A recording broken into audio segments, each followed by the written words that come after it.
Continuamos con la composición que está basada en una sola línea, al igual que la vertical y horizontal, que es la diagonal.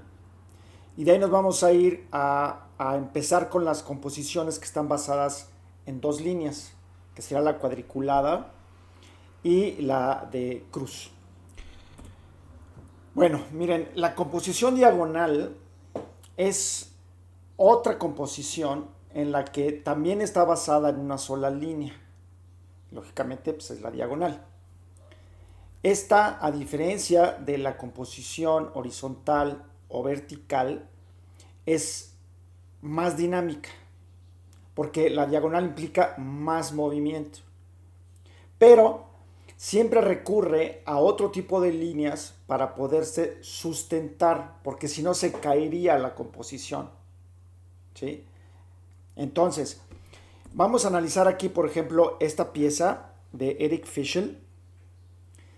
Aquí vemos a este personaje que tiene una diagonal muy pronunciada y parte de lo que nos está tratando de decir es el gesto, la postura, pero también implica movimiento. Pero si se dan cuenta, está soportada por una línea vertical y por una línea horizontal. ¿Por qué? Porque si no se caería demasiado y no sería la manera adecuada de hacer una composición que fuera estable. Ahora, estas composiciones diagonales se utilizan mucho para crear dinamismo y movimiento, como lo estábamos comentando. Hay que recordar de que casi todas las composiciones son variaciones de diferentes tipos de líneas.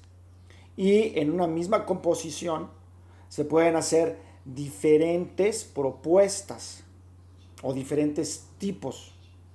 ¿Ok? Miren, vamos a Photoshop. Aquí tenemos una pieza de Guy Head, que es una composición totalmente diagonal. Si vemos aquí, esta pieza se llama Iris. Aquí vemos la diagonal muy pronunciada. ¿Sí? Y luego aquí tenemos otra diagonal. Y aquí tenemos otra diagonal.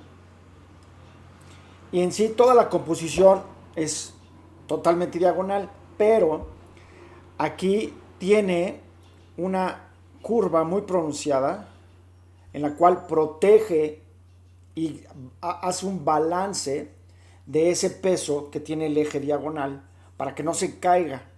Ahora, está tratando de decir también con esta composición esa fluidez, ese movimiento, esa eteriedad, ¿no?, que representa Iris. Ahora, por el otro lado, también, si vemos aquí en el horizonte, acá abajo, aquí tenemos una línea horizontal, aquí tenemos otra línea horizontal, aquí tenemos una diagonal que le da proyección a la composición, le da introducción y le da profundidad. ¿Ok? Si vemos aquí otra pieza, esta pieza es de Peter Paul Rubens, y aquí vemos otra vez una diagonal muy pronunciada, donde está Cristo descendiendo. Y aquí tenemos otra diagonal y otra diagonal. Y aquí otra diagonal. ¿Sí? Son diagonal tras diagonal tras diagonal tras diagonal. Pero, como vimos en el ejemplo anterior, siempre están sostenidas por líneas ya sean verticales o horizontales, para que no se caiga la pieza. Pero nos sirven mucho para dar ese dinamismo. ¿Sí? Entonces, si nosotros queremos hacer una composición que tenga mucho movimiento, puede ser diagonal. Ahora, las composiciones meramente diagonales son un poco peligrosas. ¿Por qué? Porque las tenemos que equilibrar muy bien. ¿No se acuerdan cuando estábamos viendo la pieza de Josh Keys de los dos tigres? Que son dos diagonales, pero que convergen en un triángulo. Ahorita cuando veamos la composición triangular vamos a ver por qué se refieren a ese soporte, a esa unidad. Entonces, las composiciones diagonales son dinámicas, tienen mucho movimiento, pero normalmente hay que soportarlas con ejes horizontales y verticales.